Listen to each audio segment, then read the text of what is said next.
안녕하세요. 김폴카, 폴카칩, 이유진 경찰헌법, 오늘 헌정사 문제 같이 풀어보겠습니다. 자, 오늘은 이제 옳은 것은 골라라, 그죠? 여러분이 사실 옳은 게 좀 고르기 어려운데, 자, 1954년 2차 개정헌법은 아직 이제 이승만이 있을 때고, 또 이제 이승만의 3선 개헌을 한 거죠. 초대 대통령에는 1차 중임 제한을 철폐했던 이런 헌법의 특징을 갖고 있는 게 제2차 개정헌법입니다. 여러분이 공부할 때 4.4 5.2 개헌이다, 이런 것들을 배웠죠.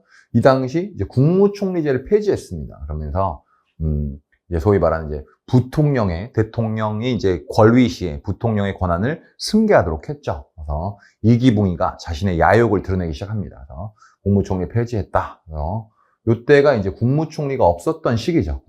우리나라에서는 계속 국무총리를 두고 있는데, 이때는 국무총리를 폐지했던 시기다. 이런 특징도 좀 가지고 있고요. 그 다음에 헌법 개정에 대한 국민 발안 제도와 아까 우리 지난주에 말했었던 이런 국민 발안 제도, 그 다음에 주권 제약, 영토 변경에 대한 국민 투표 제도를 두었다.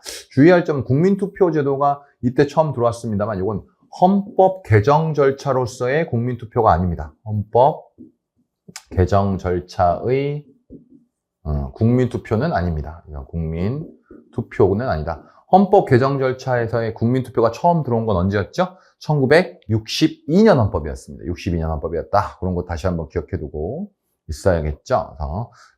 그래서 1번이 맞는 지문입니다. 이거 제대로 잘 되어 있다라는 거고. 그 다음에 2번, 1960년 3차 개정헌법, 20하고 헌법이죠. 공무원의 정적 중립성 조항과 헌법재판소 조항을 처음으로 규정했다. 그렇죠.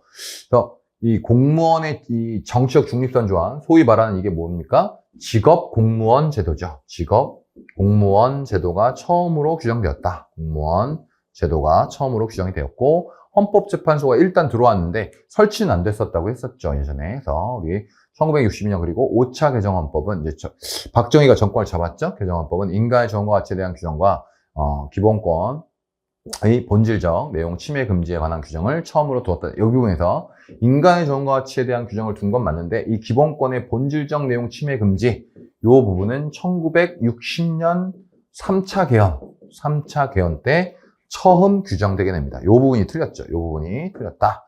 그 다음에 3번 유신헌법이죠. 1970년 7차 개정헌법은 대통령에게 국회의원 3분의 1의 추천권을 부여했고, 그죠? 그래서 이렇게 추천을 하고 통일주체 국민회의에서 투표를 하도록 했죠. 그리고 헌법 개정 절차를 이원화하고 있었죠. 이게 이제 특징 중에 하나죠. 그래서 대통령이 제안한 헌법 개정안은 국민투표로 바로 갔고요. 근데 국회에서 제안한 헌법 개정안의 경우에는 그때는 이제 통일주체 국민회의에서 의결하도록 해서 이원화시켰다. 우리 시험에 이미 물어본 부가 있는 아주 특징적인 내용이고, 그다음에 대통령의 임기를 1980년 제8차 개정헌법 때 대통령보다 더 길게 규정해야 돼. 여기가 틀렸습니다.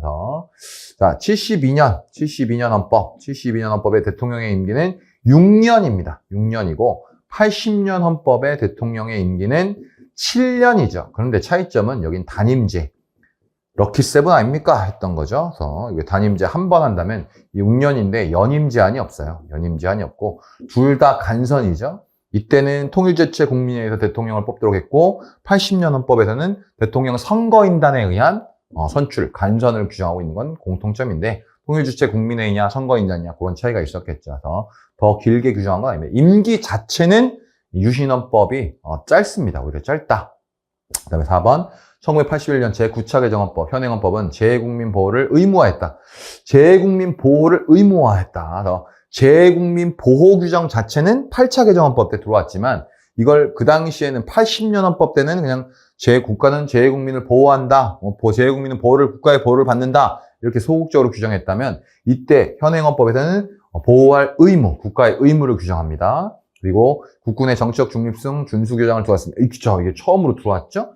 사실 국군의 정치적 중립성 준수 규정은 따로 둘 필요가 없습니다. 직업공무원제도 7조 규정에 의해서, 7조 2항에 의해서 공무원들의 정치적 중립 의무는 이미 규정되어 있거든요. 근데 이때 특징이죠. 현행헌법의 특징. 지긋지긋하니까, 군인들의 정치가 지긋지긋하니까 국군의 정치적 중립성 준수 규정을 따로 두었다라는 거죠. 그리고 국정조사권 및 국정감사권을 부활했다 되는데, 국정감사권이 부활한 건 맞는데요. 국정조사권은 8차 개헌 때 국정조사권이 신설되고, 국정조사권이 신설이 되고요. 신설이 되고, 9차 개헌에서 이걸 유지한 것 뿐입니다. 그러니까 국정조사권이 부활했다는 부분이 틀렸어요. 국정감사권이 부활한 건 맞습니다. 국정감사권이 부활한 건 맞는데, 국정감사권, 요게 더 중요하죠, 사실은.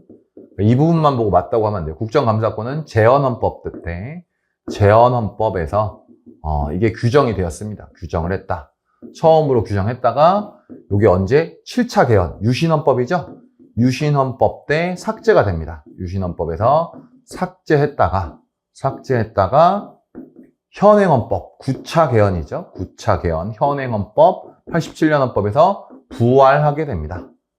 다시 만들어진 거예요. 그게 국정감사권이고, 국정조사권은 80년 헌법에 처음 규정됐다가 요번 헌법에 유지가 되고 있는 겁니다. 유지가 되고 있다. 그래서 조금 까다로울 수 있죠. 그래서 국정감사권, 조사권은 매우 중요한 권한이니까 여러분들이 이거 어떻게 바뀌었는지, 특히 이제 유신헌법 때 부활한 것들, 그러니까 삭제됐다가 다 나중에 부활한 것들, 이런 게 중요한 게 많이 있잖아요. 또 뭐가 있을까요? 예를 들면 1960년 3차 개정헌법 때 처음으로 규정했던 사전검열금지원칙이나 사전허가금지원칙이 유신헌법 때 삭제됐다가 현행헌법에 부활하죠. 현행헌법에 8차 개헌 때 부활한 건 아니고. 근데 이제 소위 말하는 우리 체포구속 적부심 있죠? 구속 적부심, 이런 게 이제 재헌헌법부터 존재하다가 유신헌법 때 삭제됐다가 80년 8차 개헌 때 부활하는 거, 이런 건 아주 특징적인 거기 때문에 여러분이 잘 정리하고 있으면 좋을 것 같습니다.